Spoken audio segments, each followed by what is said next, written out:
بسم الله الرحمن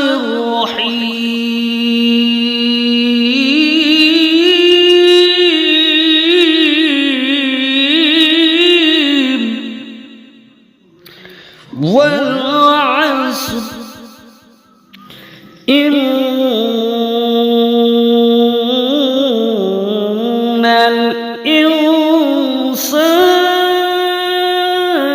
الإنسان لفي خسر إلا الذين آمنوا وعملوا